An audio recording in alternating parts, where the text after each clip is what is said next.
You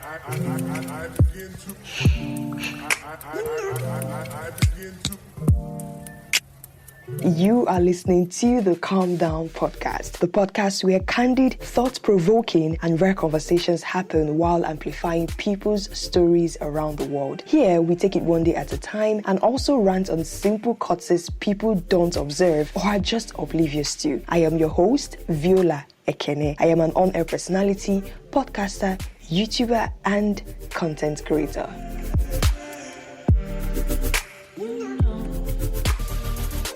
It's so good to have you listen to episode 44 of the Calm Down podcast, and I am also super excited to announce to you that the Calm Down podcast is now on YouTube. Yes, we are now on YouTube because I realized that some of us love to listen and watch podcasts on YouTube. So I was like, you know what? It's time to take that huge leap by moving into YouTube. So I promise, there's so many beautiful content I have in store apart from the podcast to connect with you more through videos. Okay, so I will be so grateful if you support this podcast YouTube channel by subscribing. Let's get to our first 100 subscribers. I'm going to leave a link to the YouTube channel in the description of this episode. So definitely do click on it and support by subscribing. That would be so much appreciated. Let's get to our first 100 subscribers. Please, I need you to subscribe. Okay. All right. So you've heard so much about the benefits of building an online community around your brand, no matter the brand that you have. And one of the best ways to actually do this is to build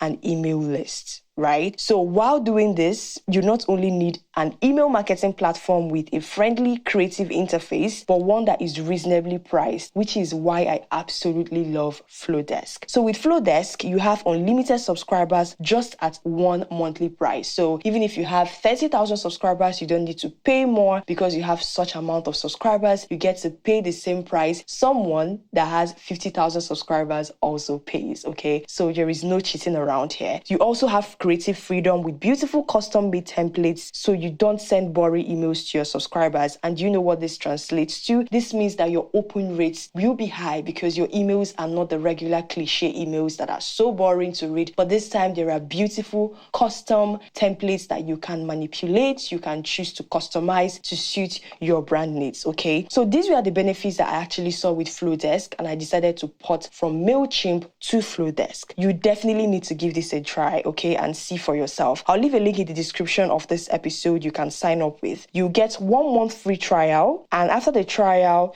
and you choose to upgrade, you get to pay half the price. That is, you get 50% off once you use the link in the description box, and you get to pay this half price for every month you upgrade your plan. So that 50% lasts as long as you are on Flowdesk. There's a link in the description box. Definitely give this email marketing platform a try. I just love it so much. It's so easy to use, especially if you're just starting out, and I just love everything about it. Okay, so I got a voice message from one of us from the last episode. This person was reacting to the episode I had with Chinazom Chidolwe on us leveling up our financial game and all of that. So I'm going to play that right now. And thank you so much, Frank, for sending in that voice message. I really do appreciate. Calmers, whenever you listen to an episode of this podcast and you enjoyed it so much, I would really, really do appreciate it if you don't go away with those thoughts of excitement. Please, there's always a link in the description to drop a voice message. Click on it, drop a voice message, and it will be featured in a subsequent episode of the podcast, just like I am about to feature and play Frank's voice message.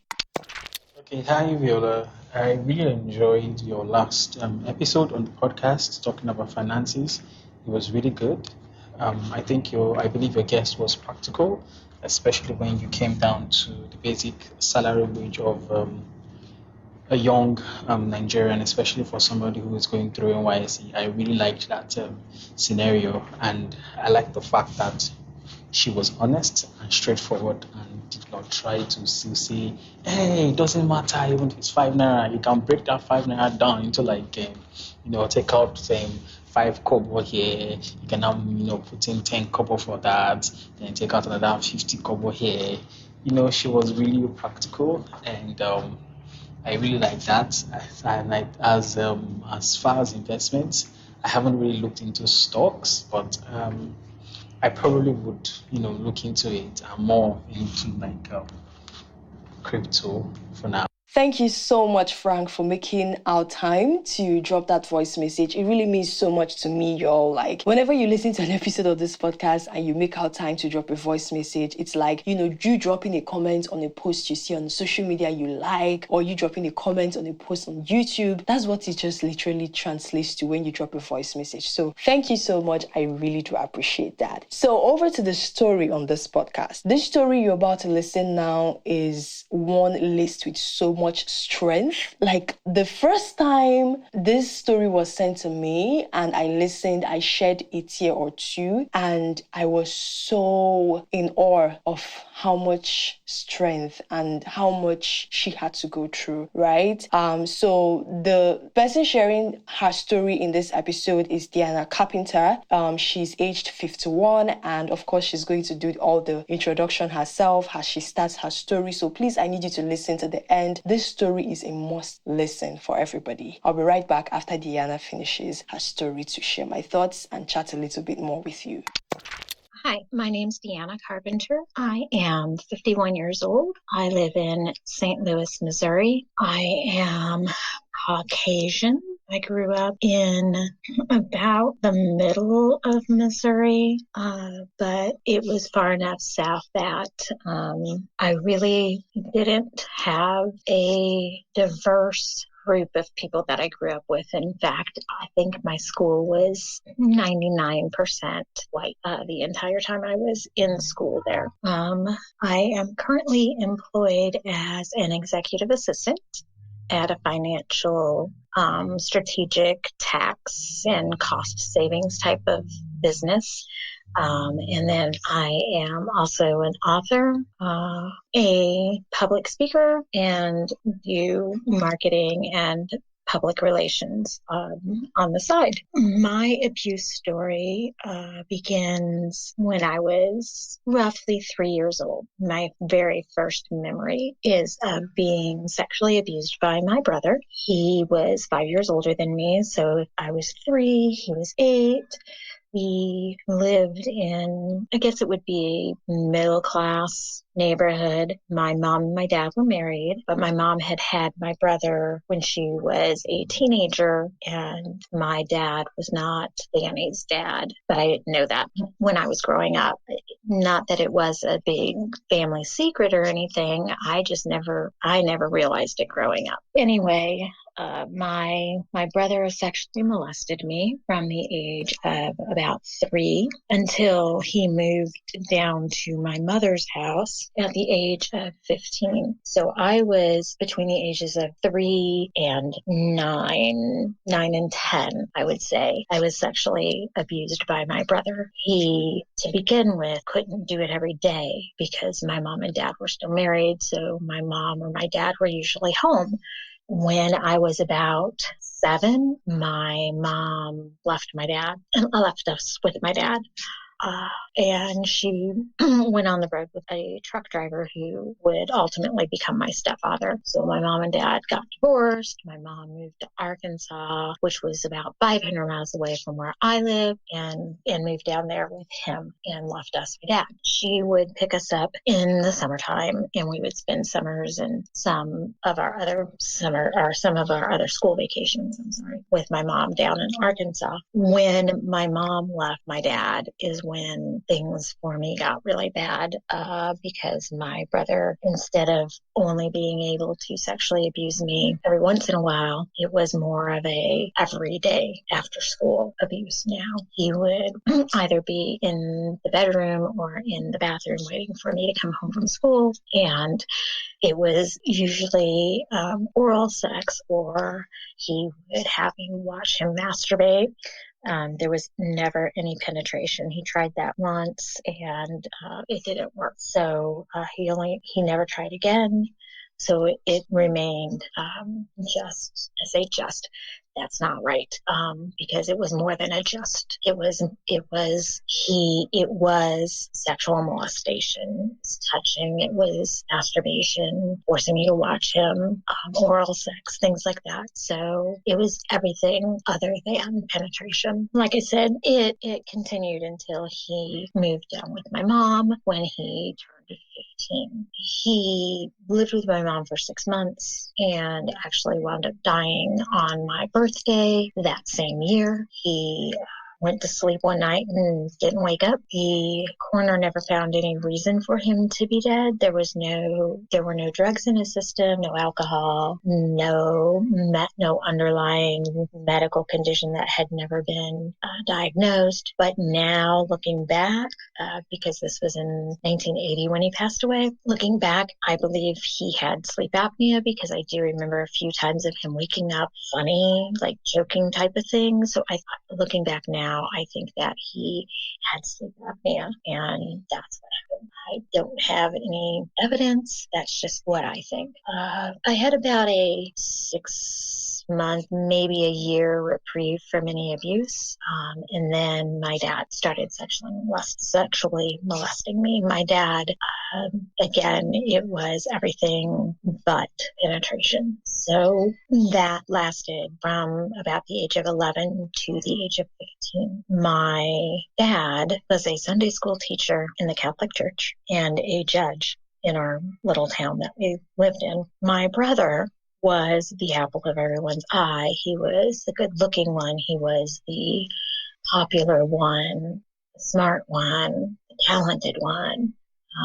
He was also an altar boy in the Catholic Church. And given those two things, I never felt like I could tell anyone what was going on. I felt that I would not be believed.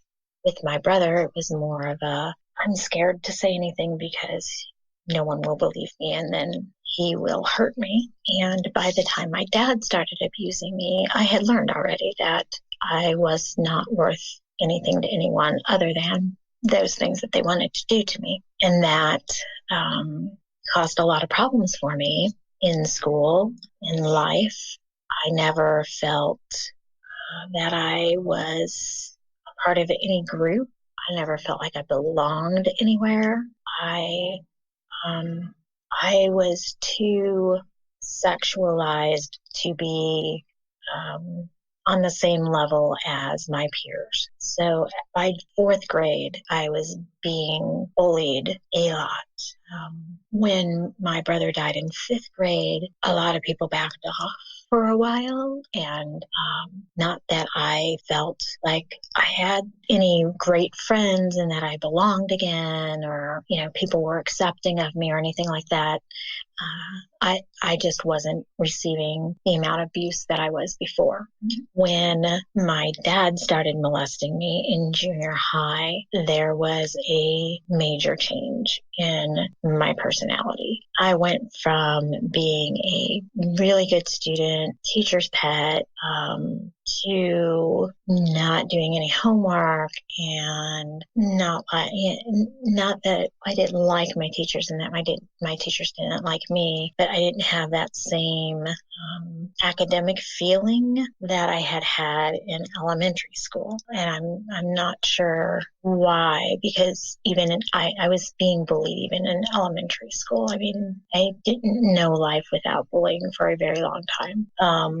But in junior high, it changed even more because it was my dad doing these things to me now, and it was different as well.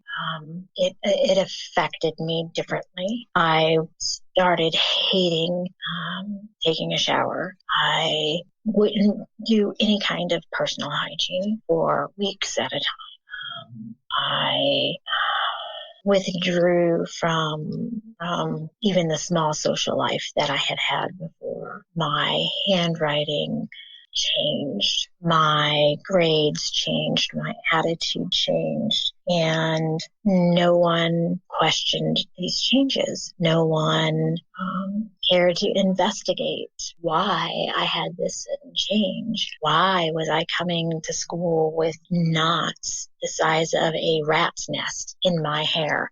Why was I 80 pounds when I was 5'3" tall and everybody else was definitely more filled out than I was?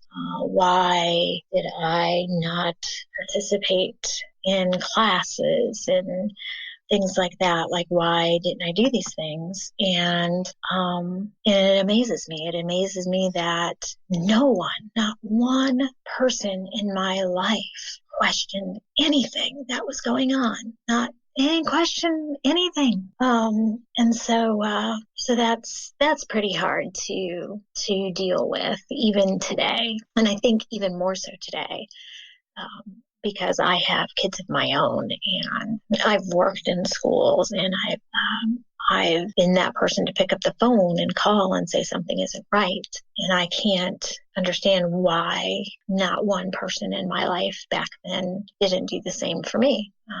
Because what happened was, you have this little girl who her entire life has been treated and taught that she is nothing but a sexual object for people to use. Even my mom would say things to me that were just devastating.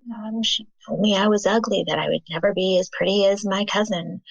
When my parents split up, I had the opportunity to be in a musical when I was in, I think it was going into 6th grade, something like that. And I had to audition and actually got cast in this play that I could have done. It was going to be a musical. And instead of supporting me, my mom gave me a guilt trip that any Jewish or Italian mother would be proud of. It was horrible. And I wound up not doing the play and going and spending the entire summer with my mother. I wonder to this day if my life had been, if I had done that play, if I had been given that experience and opportunity, if anything in my life would be different. Anything would have been different, but we'll never know. What I do know is that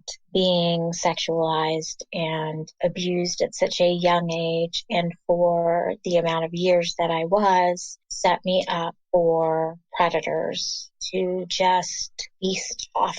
In high school, I would always wind up with the biggest jerks that did not treat me well. I had married men who were adults and I was still a child take advantage of me. I thought that I was such a horrible person that I deserved to be married to someone who would beat me so badly that I would have to go to the hospital. That had such little regard for me that he would allow me to be bought by other men and used and abused. I have huge chunks of my life that I have no memories of.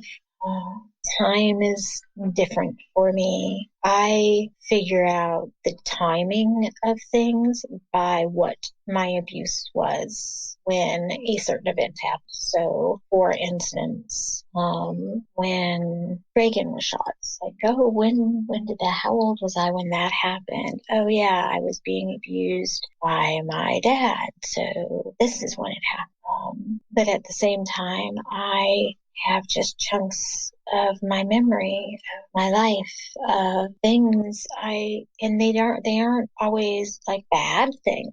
I went to one of my high school reunions, and one of the guys that I hung out with for a while, we were talking about our senior year of high school, and I really don't remember most of my senior year of high school. And he was talking about one time when we were hanging out and doing things, and I have absolutely no recollection of it. I don't have any recollection of times that other people remember so well. And I'm not talking about, oh, I forgot my 5th birthday party. I'm talking about serious events and serious time lapses. When I was married to my first husband, who was extremely abusive, I can't remember how long we were together because so much of that time I can't remember. I remember that we met in the summer going into fall of 89, and then got married in February of 90. And then I just have little pieces of memories about things that happened while I was with him, and most of it's gone, and I can't remember, at what point did I finally leave him? Like, what year was that? How long were we together? How long did we stay at this place or that place? Or it's crazy. It's so crazy. I can't remember people's names that I've met while I was with him. It's tough. One thing that has helped though is talking about it and opening up about it and writing about it. I have several failed relationships and marriages behind me. My last one is the father of my children. We were really good friends, got married, and we were married for 17 years. Or I say we were married for 17 years. We were actually married for longer than that. We were actually separated emotionally for a much longer time than we were physically separated. But for the first time in my entire life, I have my own place, my own car, my own money, my own stuff. I am responsible for all of it. I have a good job. I have a bachelor's degree, a master's degree, and I'm slowly working on a doctorate degree. I have two amazing kids who are so self-assured and have a great start to life, thank goodness. I have some really good friends, though I haven't been able to see them because of COVID. I have a great boyfriend who has been so supportive during all of this. But the main thing that I want other survivors to know is that there's life after trauma. You have to fight for it. You have to hurt for it. You have to cry for it. But in the end, the life that you get to live after all that can be absolutely amazing. But you have to put yourself through hell first. You have to face those demons of your past that still cling to you like moss on a tree. You have to be willing to fight for it and cry and get all those emotions out that we've stuffed for so long and face all those things that happen to us. But when you do, and you do it in a supportive setting, the life that you can lead is amazing. And survivors need to know that they're not alone. There are so many other survivors out there that are willing to meet you and talk to you and listen to you and support you. And that's what you need. You need to find that support group of other survivors that can relate to your struggle. Because I think that when you do that, that's when you really start healing, because you're able to face up to some of the things that you've gone through. And you have to be willing to forgive yourself. Not that you did anything wrong to be forgiven. You need to forgive yourself because you feel guilty for the things that you had to do in order to survive. And the truth is that you had to do those things to survive. Forgive yourself. Had you been in a different place in time and the abuse hadn't been happening, you would not have been doing anything bad that you had to do when you were fighting for your survival. So start with forgiving yourself. Start with looking inward and loving yourself. Find a way to love yourself and reach out to other survivors. There's a whole network of support out there. If you want it badly enough, you can find it, especially with social media the way it is. There's survivors groups all over Facebook, Twitter, even TikTok now. So get that support, get that therapy, work on yourself, focus on yourself. Don't focus on who did what to you, because then they're still sucking your soul and sucking your energy and sucking your life out of you. Yes, they should be punished. And if you are going through that process, unfortunately, you do still have to focus somewhat on your abuser, but don't waste your time on them if you don't have to. And understand that Some of us will never see justice in a courtroom, but trust me when I say there are different types of justice. And one way or another, it seems that justice does come for those people as well. And you are stronger than than you believe. And survivors have such a capacity to still want love and acceptance, and careful that you don't fall into the same traps of wanting so badly to be loved and accepted that you give the wrong person the opportunity to love you. Make sure that you still protect yourself.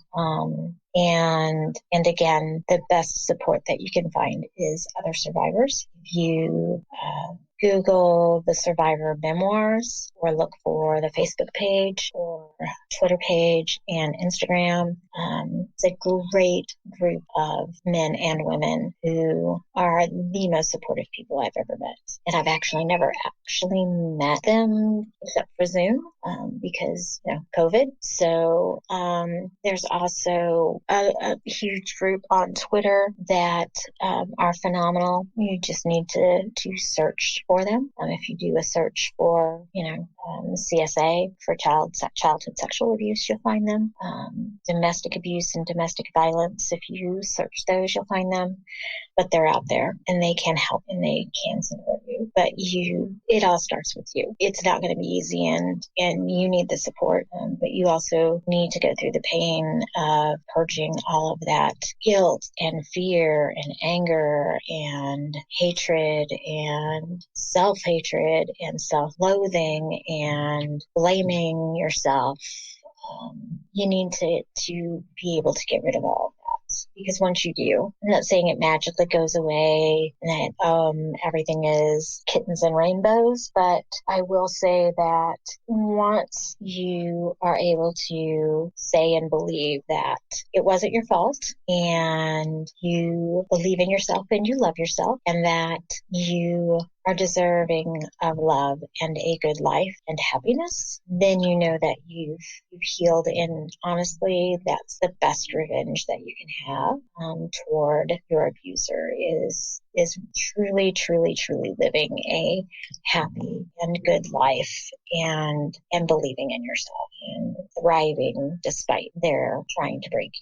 Calmas, Deanna is so brave. I don't even know how to react to this story, but Deanna has just said it all towards the ending to any survivor or anyone going through the same thing that she had gone through for almost all her life.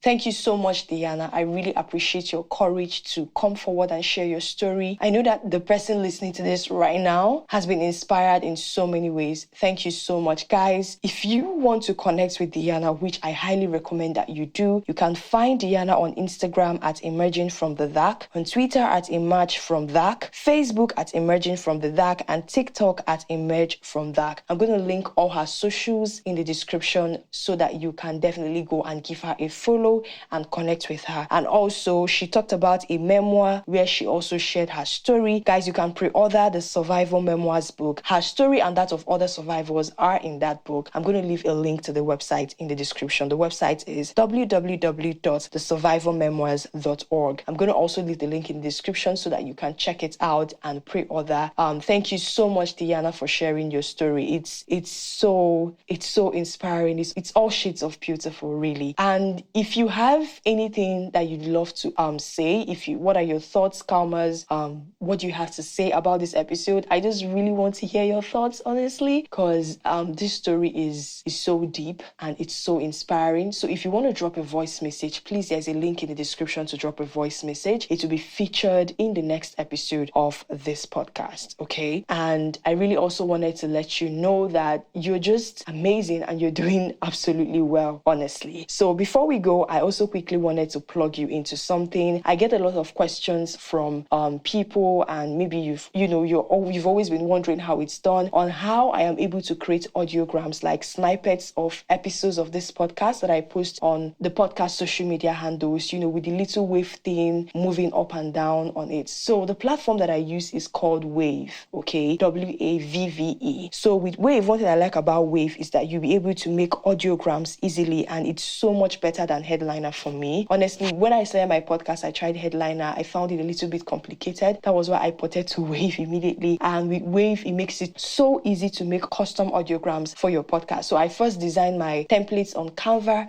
and then I create the audiograms on Wave, okay? And another feature, again, that I really love that they do is that you can also add text in your audiograms. So you know those kind of audiograms where someone is talking and what they're saying is like literally being translated. You can also do that with Wave. So I have a link for you to sign up in the description of this episode. You can definitely check them out. And their monthly subscriptions are reasonably priced. They are not expensive. They are really cheap. In fact, that was one of the main reasons too that I decided to go to Wave, because their pricings weren't outrageous like the others I saw. So yeah, I hope that answers your question, and you can sign up with the link in the description of this episode. So if you love this episode and if you love this podcast in general, please, I need you to do me a favor. On that podcast app you're listening, subscribe, drop a review and rate this podcast. Now, what this actually does is that it helps me reach more people to listen to these amazing stories that you've been listening on this podcast. So basically, it increases our visibility, and I'll really appreciate it if you do subscribe, okay? And if you want to also support this podcast, you can do that by becoming a patron. I have a link to our Patreon in the description, or you can support on a monthly or recurrent basis on Anchor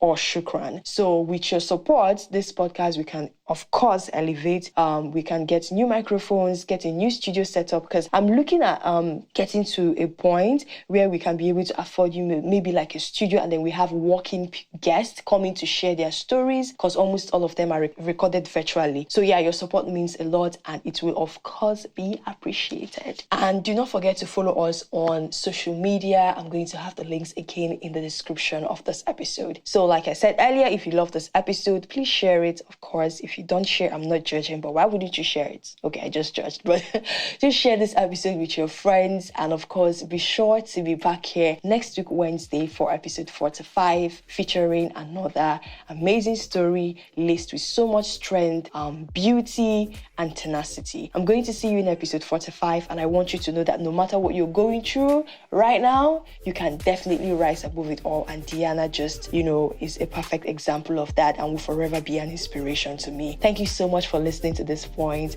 and I love you. Bye.